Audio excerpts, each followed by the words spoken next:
Welcome to Wahsa Distance Education Center's radio Zoom classes. This is MEL3E, grade 11 workplace math, and I am the teacher, Bronwyn Slade.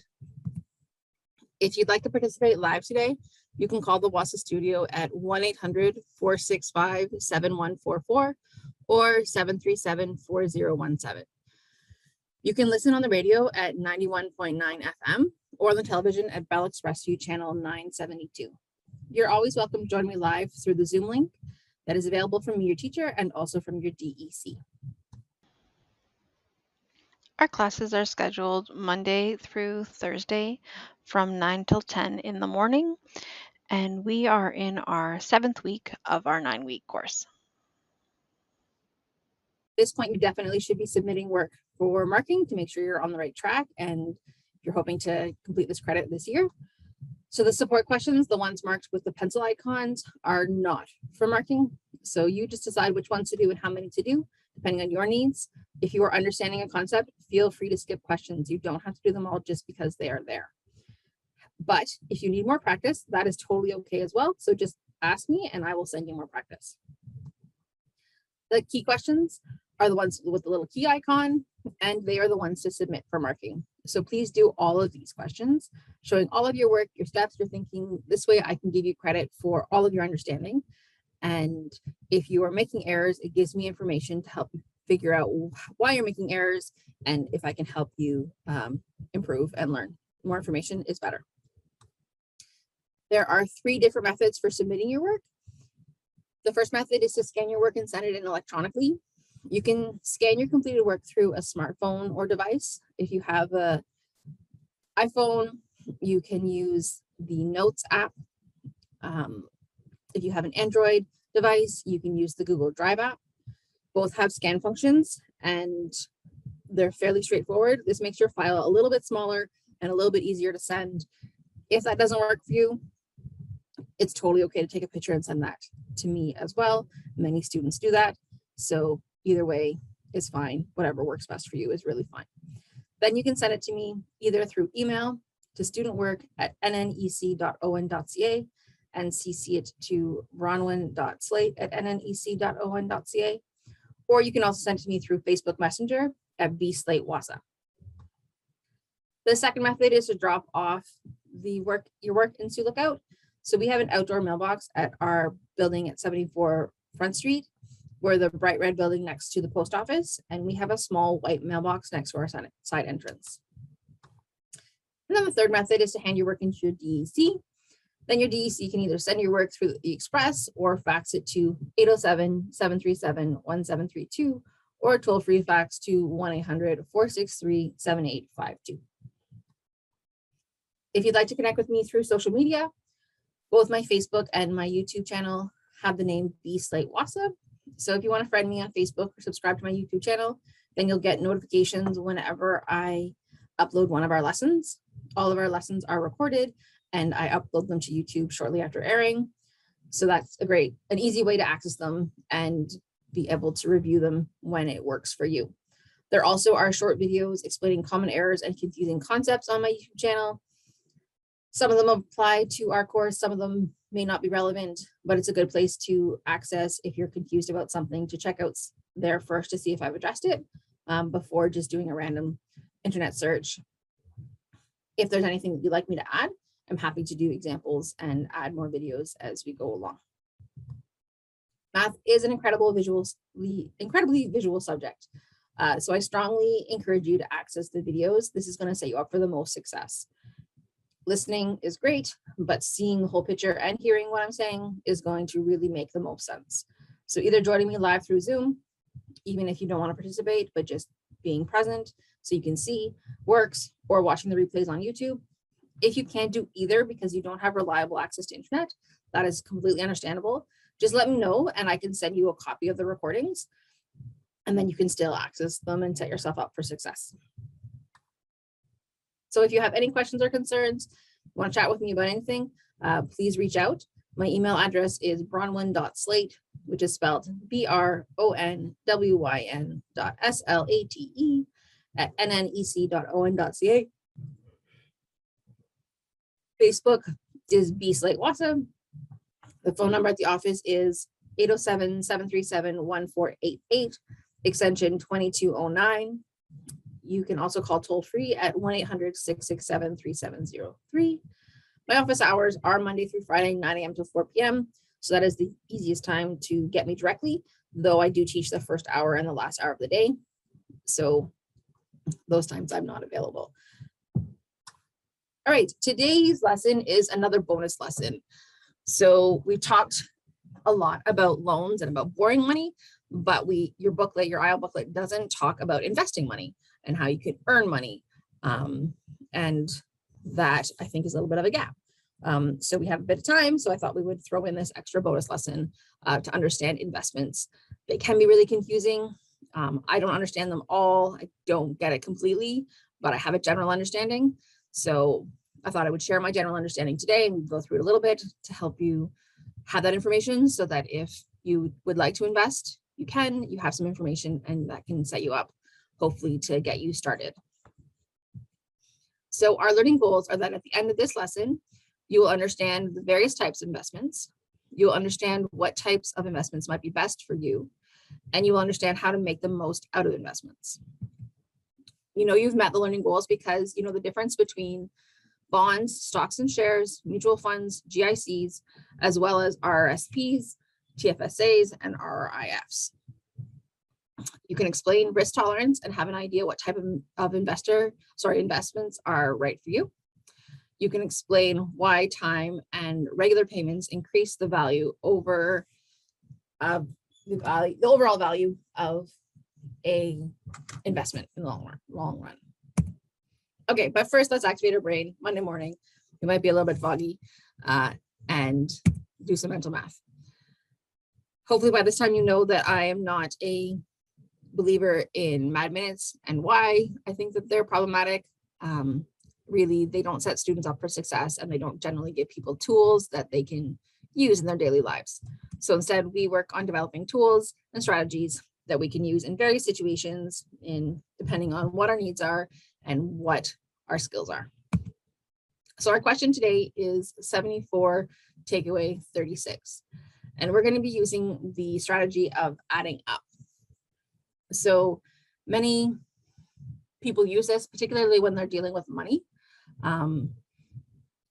So how I'm going to draw it on a number line. You don't have to use a number line. You don't have to write anything, but this is just sort of how I visualize it. So if I'm adding up, what I'm trying to figure out is if I start at 36 and I want to get to 74, what steps do I need to get there? So from 36, I'm going to add 4 to get to my next whole tens. So that's 40. And then from 40, I'm going to add as many tens as I can to get to 70. And I can do that in one jump. That's 30. Or I can say, if I don't know that, I can go 10. So 40, 50, 60, 70. So that's plus 10, plus 10, plus 10. And then to get from 70 to 74, I need to go up another 4. So in total, I jumped up 10, 20, 30, 34, 38. And that's how adding up can be really helpful. And that's why many folks do it. If you pay with $74 and you only needed to pay $36, then you can add up by giving $4 and then a 10 and then a 10 and then a 10, and then another 4 would get you up to 74. Obviously, this in terms of money, you would probably never do that, but it's just the general idea and the fact that you can do it with any number, no matter what. Okay, there you go. All right, so what is our minds on? What do we need to remember? So I just wanted to briefly cover what savings is versus investing, because we've talked a little bit about saving, it's come up, but how is that different than investing? So savings is basically any income that is not spent. So any money that you have, it's saving in your sock drawer, in your bank, wherever. Any money that you aren't currently spending, you could technically count as savings. So generally savings are a short-term thing, like 1 to 3 years. It's ready access to cash. So it's generally really easy to, your savings, you can, if you need it, you can get it. There's minimal risk. You're not going to lose your savings if you have it just in a savings account. Your number's not going to go down. It has low earning potential, so you might have a very small interest rate, and you might earn a couple of cents a month or something, but you're really not earning very much. And it does not generate enough to beat inflation. So inflation is how much our money becomes worth in the future. And so things constantly are getting more and more expensive. And so then everything gets more and more expensive, and then people get paid more, but really the money is not really that different. It's why, like, when 50 years ago, 100 years ago, $1,000 was worth a lot more than what it is now because of inflation. So things have inflated, have gotten bigger. So a savings account isn't going to help you with that inflation. It's not going to make your money, you're not going to have enough money that's going to, you're not going to earn enough money that means that you don't have to worry about inflation. Inflation is still probably going to have an impact in the long run. Investments are when your savings generate income. So there's still that block of money that you're not spending, but now it's getting money. It's earning money for you. So this is a long-term thing. It's generally has to be over 3 years at least in order to make any difference. It is longer to access. You can't just go into your investments and get your money immediately. There's generally hoops and processes to go through. It always involves risk. So there's always the potential that you could lose your money. Sometimes more risk than other times, and we're going to talk about that later. It has a higher earning potential. So this is how, if you want your savings to make money, investing it means that you're going to get more than those just couple of cents a month. And there are lots of options, which can be confusing, but generally all of your options are going to beat inflation. So they're all going to help you in terms of making sure your money is worth something relevant, something useful in the years to come. Okay, so that's just the difference between savings and investing, so that we know as we go along what we are talking about. So when we'll use this in real life? Well, beyond just being able to choose to invest if you want to, we are building brain muscle in our class. So practicing, talking about these concepts, engaging in things that are hard, and repeating that practice over and over again is how we build new pathways in our brain. And so stretching our brain out of our comfort zone, trying to deal with something that is challenging, is how we build brain muscle. Now, our brain isn't a muscle, so this is why it's in quotations. It's not actually, you're not actually building brain muscle, but you are making new pathways and strengthening your brain. And can't think of what I wanted to say, sorry. So it's the same idea in terms of that you practice if you want to build physical muscle. So if you want to build your leg muscles or your arm muscles or something, then you practice a movement repetitively. That movement might not be what you need to do in the long run. So lifting weights, lifting barbells over and over again probably doesn't have direct application in your real life. Most of us are not running into barbells that we need to pick up. That's not true. Do we all need to pick up stuff? Yes, constantly, whether you are a parent or you are a construction worker or you are even working in an office building and need to move around boxes. Things constantly we are having to pick up. So lifting a barbell might not be helpful, but it's developing the skills, it's building the muscle so that you can use the skills that you want to in your life. The same way with math and same with everything in this course. We're building brain muscle so that we can use these strategies in places that do apply in our lives. All right, so what are these investment options? What are the most common ones? So first, you may have heard these words and we're going to try to understand a little bit more what they mean. I constantly get them mixed up. It is what it is, but trying to engage with them a little bit more means that we're building those new pathways, we're remembering a bit more in our heads. So bonds are simply a loan taken out by a company. It's an IOU between a lender and a borrower. So a bond is very similar to if you think like a personal loan that we've been talking about, but it's for companies. So instead of going to a bank, the company gets this money from investors who buy its bonds. In exchange for capital, the company pays an interest coupon, which is the annual interest rate paid on a bond expressed as a percentage of the face value. So that sounds a little confusing, but the idea is that the company is asking people to invest in their business, and then they're saying, IOU, they give you your bond is an IOU that says, I'm going to pay you this much interest on whatever our profits are over the course of the year. So the company pays interest at predetermined intervals, usually annually or semi-annually, so once or twice a year, and returns the principal on the maturity date and into the loan. So the company is paying back interest over while you have the bond, and then by the end of it, it pays back everything that was borrowed when the end of the loan is. So that's a bond. Shares and stocks.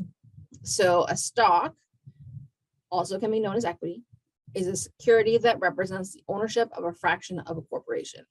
So having a stock, it means that you own a small part or a large part, depending on how much you buy, a part of the business, a part of the corporation.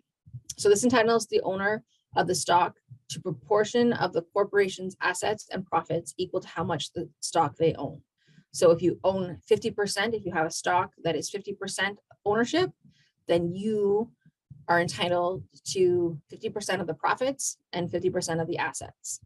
If you own 2%, a stock that is 2%, then you means that you are entitled to 2% of the profits and 2% of the assets. And that's how stocks and shit work.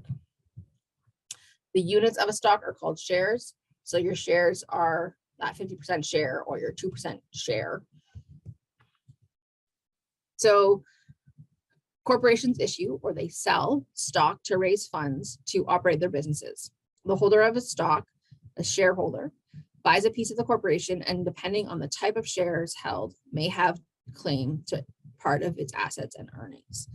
So we're not going to dive in deeply in terms of how to buy stocks or how to understand the stock market. I don't understand that. You should go to a financial advisor if you're interested in that. This is just an overview of how it works, because not everything is going to be the same. Not everything's going to have the same sort of payout. And that's beyond what we need to understand for this. But just having a general idea is important of how bonds and then stocks are different. All right, so then we have mutual funds.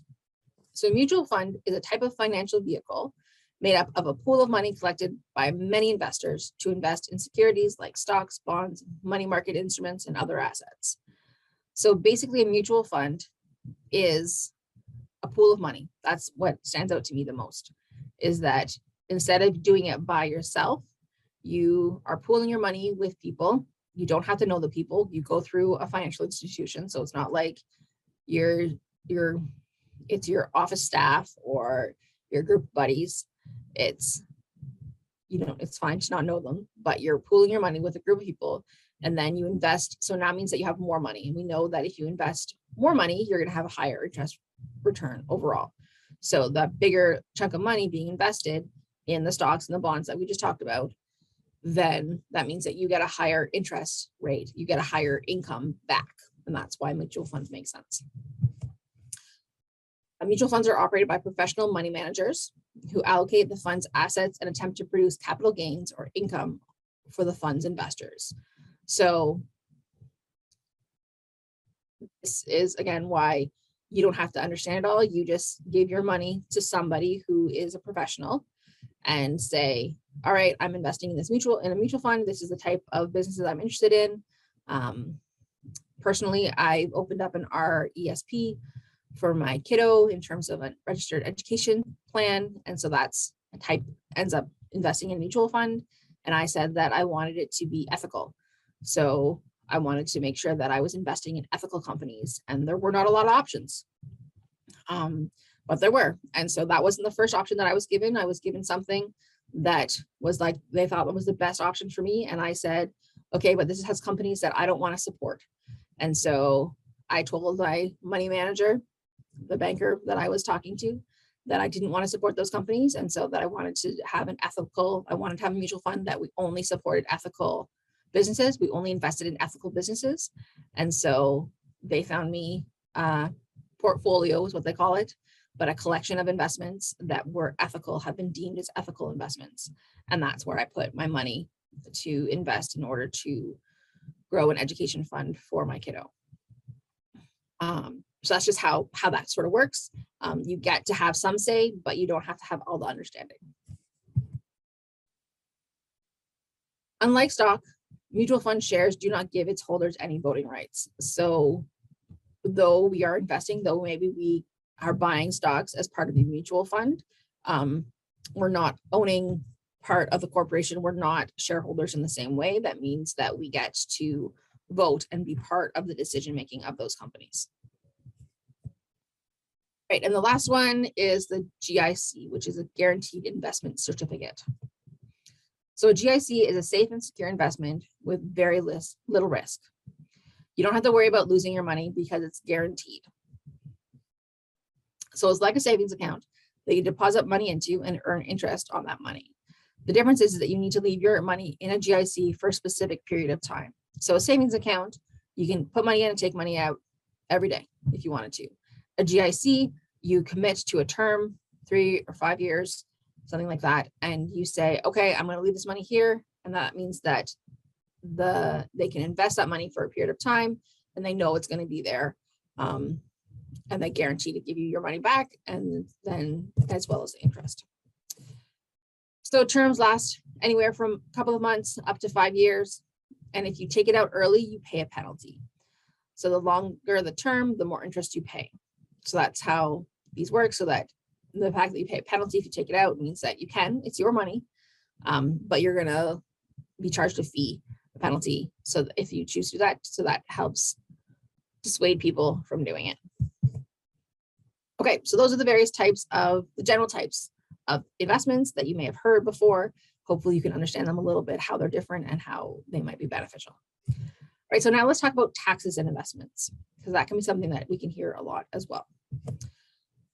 So these are other types of investments or other things, but they have to do with other plans, but we know that they have something to do with taxes, but we don't necessarily understand how that works. So the first one is registered retirement savings plans. So these are the RRSPs that you may have heard of. So this is an account that helps to save for your retirement. So you put money in when you have an income, and then when you retire, you're not having an income, this money is going to help you survive. So it can be a GIC, a mutual fund, bonds, or shares. It all can be held in an RSP. So it's not the type of investment. This account isn't it isn't about how you're investing. There's other benefits to it. So you can still have a GIC, you can still have bonds, you can, if any of those make sense to you and feel good, you can still have that while having an RRSP. What an RSP is about is that it helps you reduce your taxes while you save. And so they're tax exempt the year you make a contribution. So if in 2022, you open up an RSP and you're putting money into it. So you're putting in $100 every month.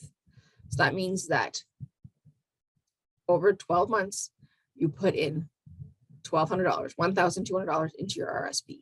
That $1,200 is not going to be taxed as part of your income. So remember, we've talked about income and how those tax pockets work.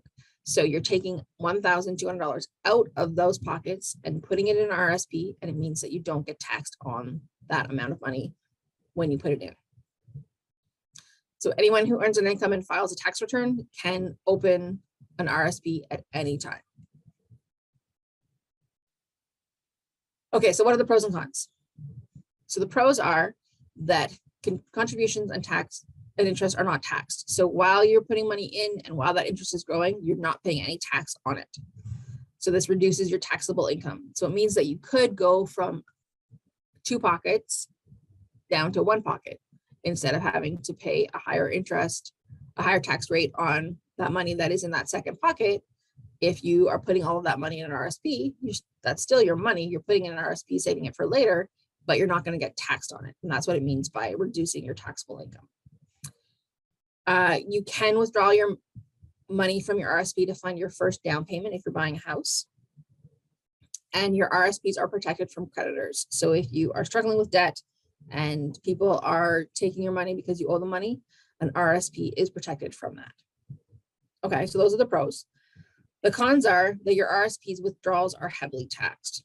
So what that means is that once you are ready to take your money out of your RSP, that's when you pay your tax. So you don't pay tax when it goes in, you're paying tax when you're taking it out. Because at this point, you're assuming that you're not making an income anymore.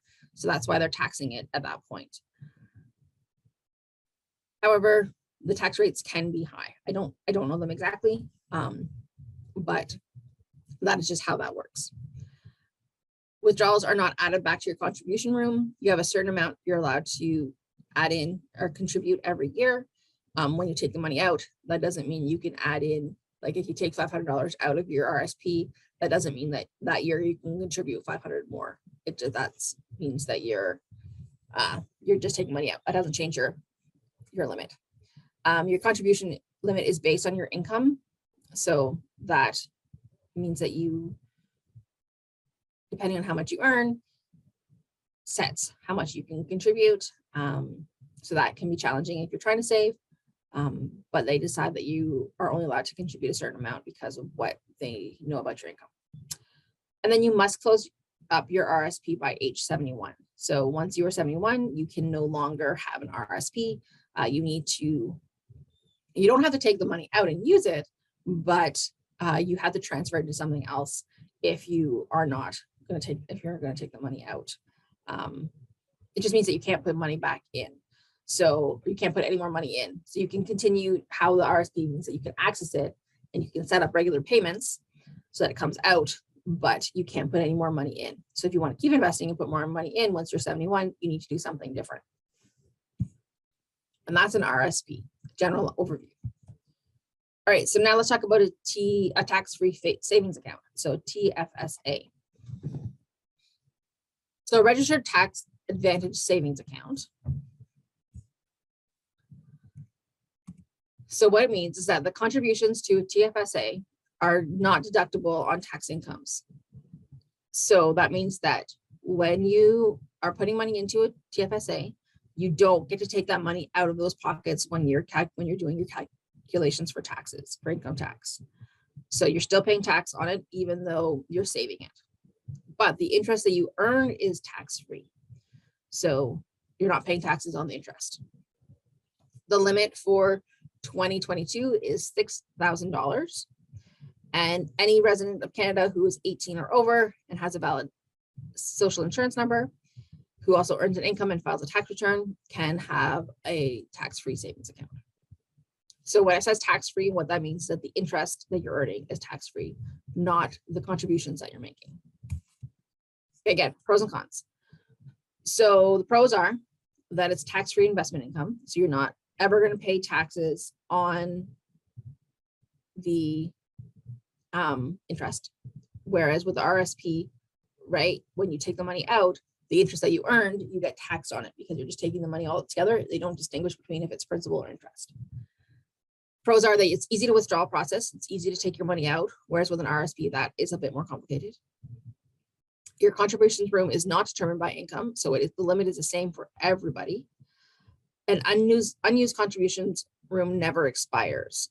So that means that if you don't put in, so this year you open up a TFSA and you only put in $1,000, great.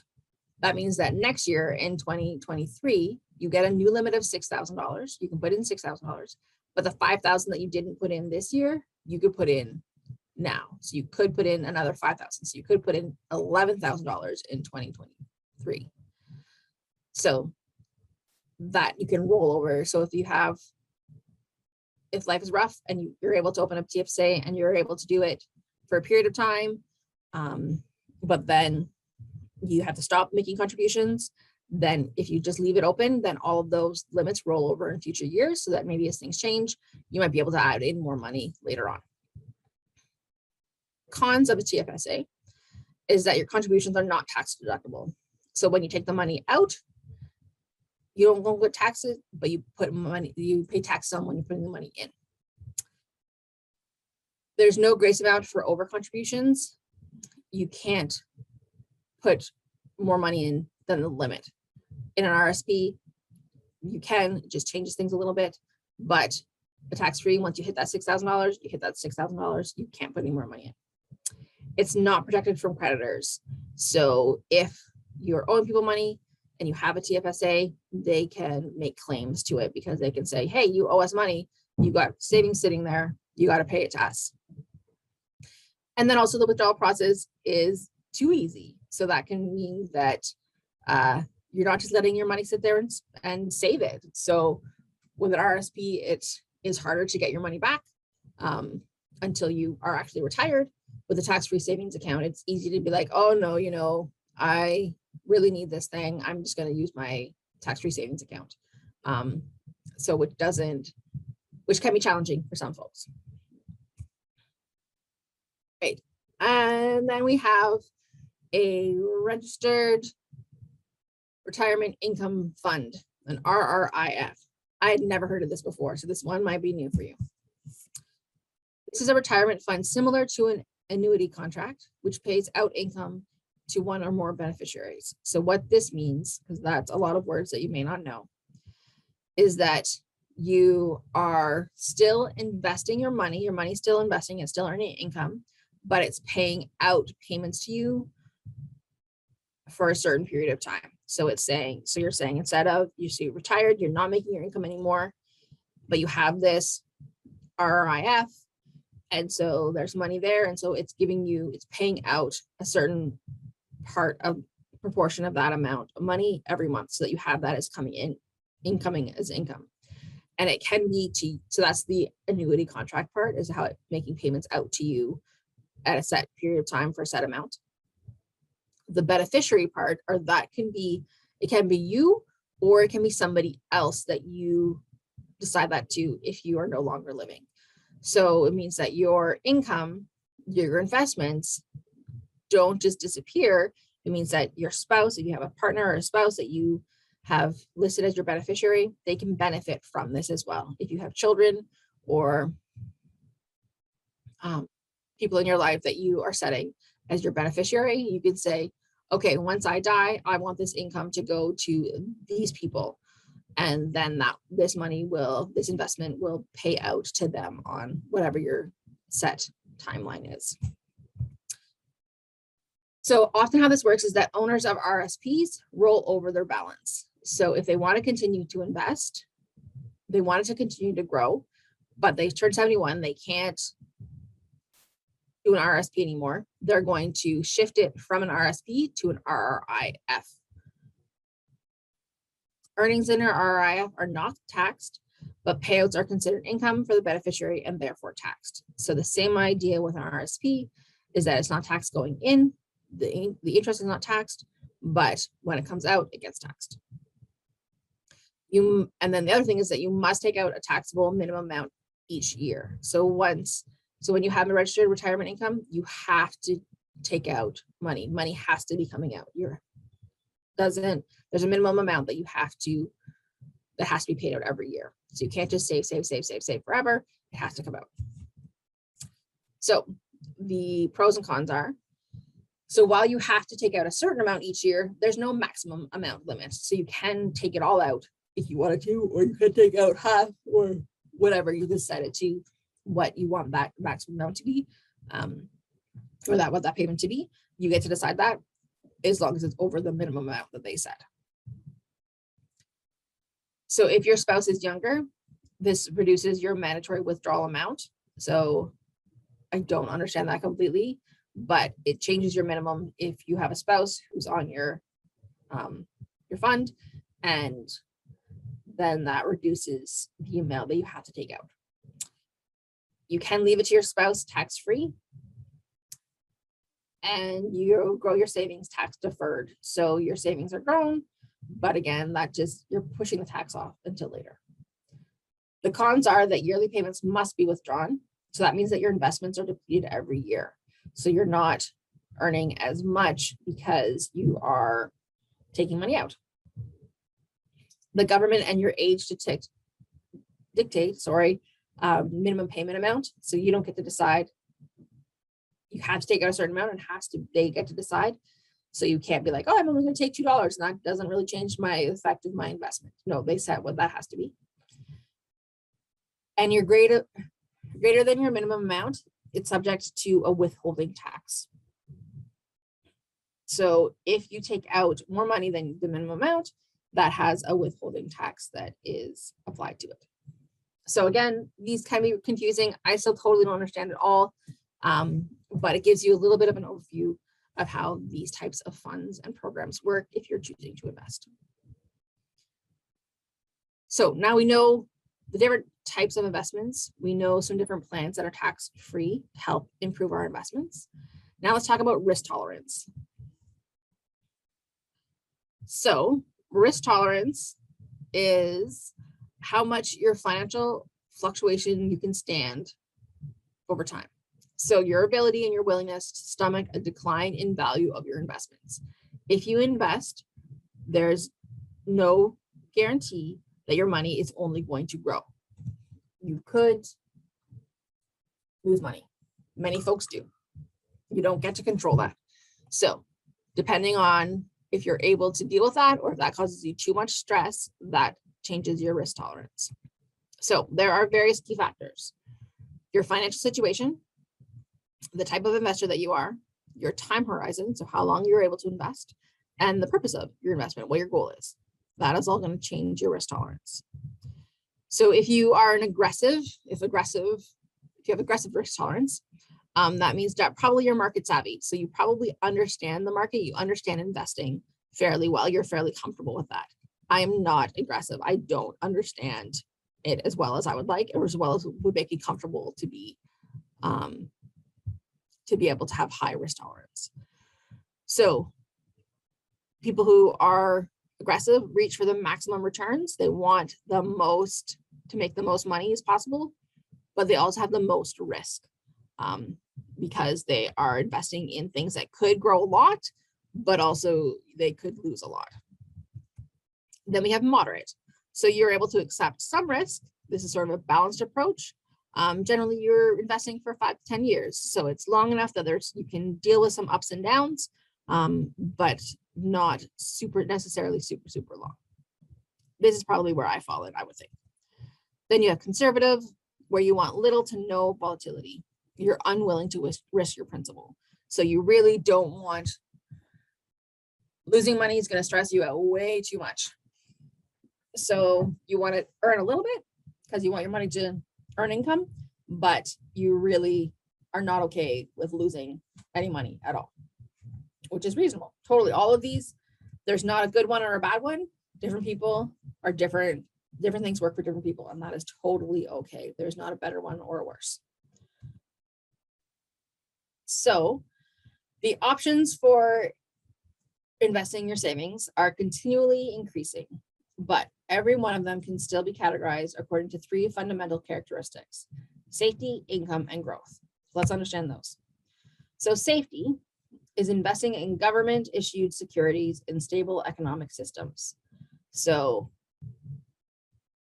these could be generally bonds, I think, that you're investing in your government or in the government of stable economic countries. They also can be AAA rated corporation bonds issued by large stable companies. So if you're investing in something that is really well established, really knows what they're doing, they are making probably a lot of money, that is a safe investment. Investing in somebody who already knows what they're doing, but it's not a very risky investment. So that means that you are not going to earn a lot. it's kind of like gambling in terms of if you are taking the bigger risk, you're going to get the bigger gains. Your odds are better if you're taking a bigger risk, but you're more likely to lose. Safety, you're not likely to lose, but you're also not likely to win a lot or gain a lot. All right, then we have income. So you're looking for assets that guarantee a steady income supplement, and to get there, you may accept a bit more risk. So income level is that income investors may buy preferred stock shares or common stocks. Again, not something that you have to know. I'm not going to be tested on this. This is just general information to help you understand better. So you want to earn money. And so you're willing to maybe lose money over a period of time. You have a longer set of time to invest for.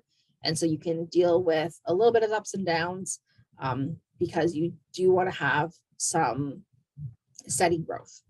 And just that growth might go up and down a little bit. And then growth, the third category, is achieved only by selling an asset. And so it has a degree of risk. And so many individual investors avoid stock picking and go with one or more exchange traded funds or mutual funds. So again, this doesn't really necessarily make a lot of sense to me and you. That's okay. But growth is where you want to earn a lot. And so you're willing to risk a lot. But you're probably not doing that on your own. You're not picking a bit here and a bit there and a bit there. You're going to work with a mutual fund or something like that. So here's a graph that shows the riskier investment, the greater the potential to earn more and to lose more. So here we can see that we have a lower reward. So we have reward along our bottom axis and risk along our vertical axis, lower to higher in both of them. So government bonds, as we said, are a low risk and a low reward. Bank and term deposits are a little bit higher than government bonds, but there's still a lower risk and a low reward. Then as we go up we have some ones in the middle. Again, senior bonds or subordinate bonds. We don't really know what these are. We don't need to understand these. This is not important to us, but it's just a general idea that as we increase our risk into property trusts or equities, then we're also increasing our reward. And that's how investments work. So what type of investor are you, do you think? So I have this questionnaire that I found, and you can go through it if you'd like to see what kind of investor might make sense for you. I will just sort of run through it a little bit quickly, just to sort of see where I would fit. You follow your gut. There's no right and wrong answer. You just follow. The point is to figure out what makes sense for you. So the first one is about time horizon, and I will link this in our show notes so that you can access the original survey and be able to do it yourself if you want. So question one is, when do you expect to begin withdrawing money from your account? And then you can choose from less than 1 year all the way up to 7 or more years. So I'm going to sort of think about this in terms of when I was making a decision for investing for my kids' education. So I said 11 years or more is what I was planning, when I plan to withdraw the money. Once you begin withdrawing money, how long do you expect the withdrawals to last? So I would say 3 to 7 years in terms of if I'm working towards that for education. That makes sense. So add your points up to see what your time horizon makes sense. So for me, 11 plus 4 is 15. So my time horizon is 15. So then now I answer questions about my risk tolerance.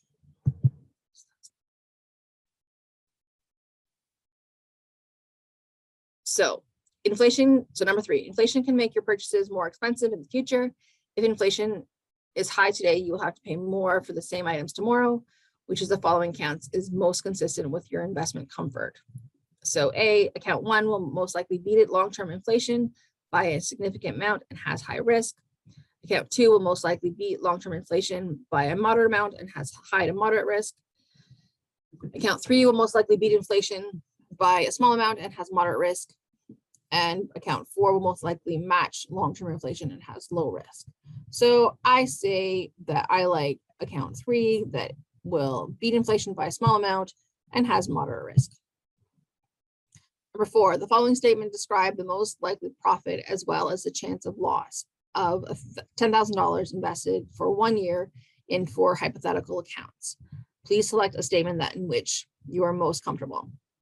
So A, most likely value of the account at the end of the year is 10,600. However, there's 16% chance of losing your money. And then they increase by 100 how much and increase your chances of losing your money. So to me, the highest amount is that you're going to get 10,900. So you're going to earn $900 compared to the lowest amount, which is 10,600.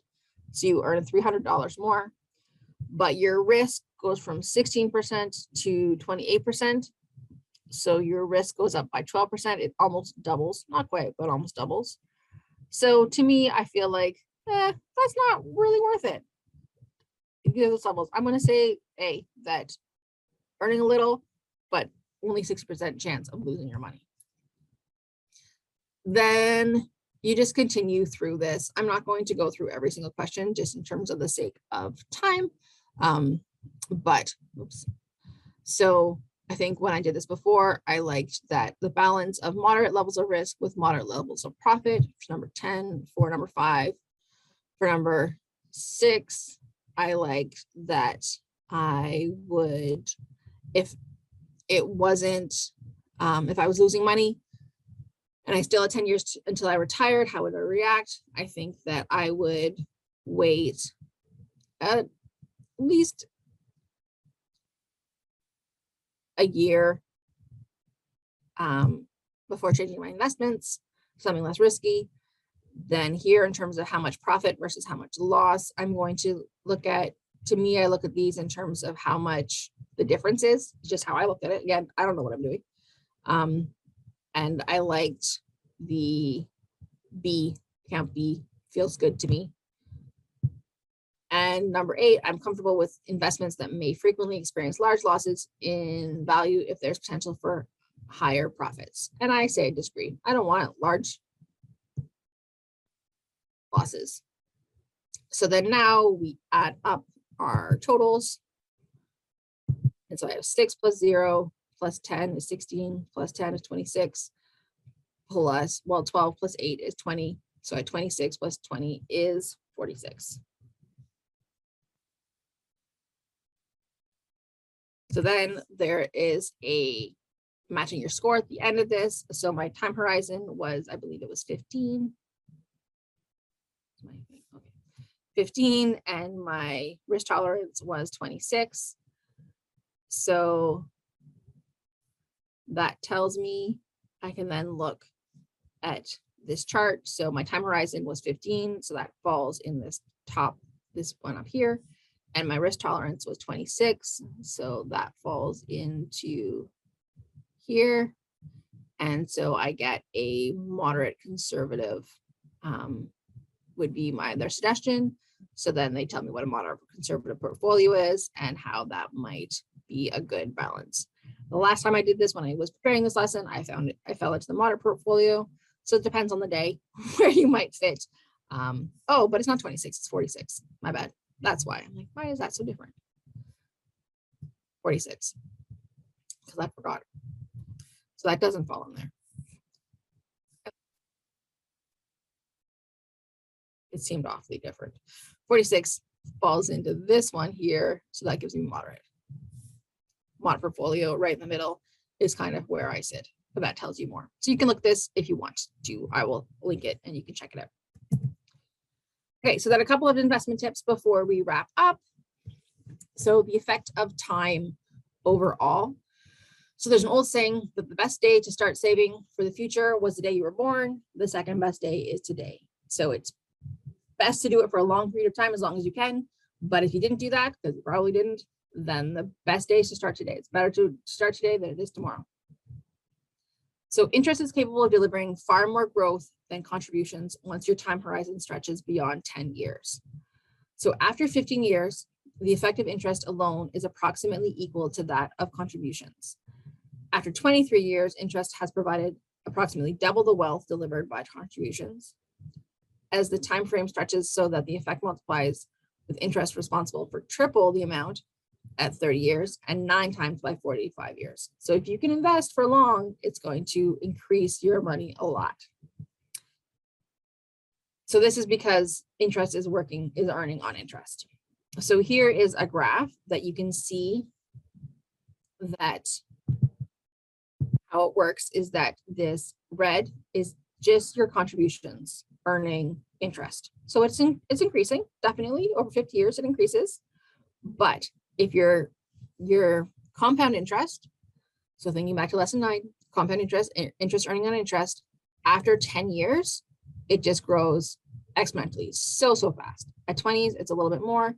Look at 30, it's like 3 times the amount. At 40, and at 50, it's a gazillion times. Like, it's so much more money. Most of us don't have 50 years to invest, but you could. So that's just what's showing that the longer you can invest, the way more money you can make. So the second one is the effect of regular deposits. So the more deposits that you make, the more money that the bigger that you will earn. So here, in terms of your total interest earned, is this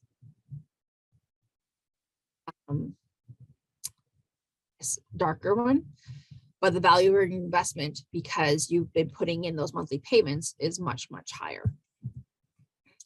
There is, I will link, I don't know where it went, I thought I had it. Here, we can see. So there's a calculator that you can see. So if I have an initial investment of $100 and I don't put anything in, and I do it for monthly compounded for 30 years, we can calculate and we can see that after 30 years, we just put $100, the interest earned, we now have $245.68. So not very much, but it happened. Okay, so if we initially invest $100 and then we put in $50 every 2 weeks when we get paid, everything else we're going to leave the same.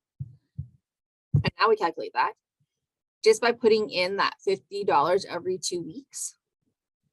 We now, instead of having $245 at the end, we have $63,375 because you keep putting that money in. So you're saving that money, but also you're earning, before we earned $100 in interest, and now we're earning $24,275 in interest. So you end up earning so much more, but also you're saving that money. So being able to deposit regularly is really going to make a huge difference. So if you can do it for long, and if you can regularly deposit, that's the best way to invest. All right, so quickly, just to consolidate, before we run out of time, we talked about different types of investment options. We've talked about the different types of tax plans, tax-free or savings plans. We talked about risk tolerance and the type of investor that you might be. And then we talked about the investment tips in terms of time and regular payments really set you up for the most success.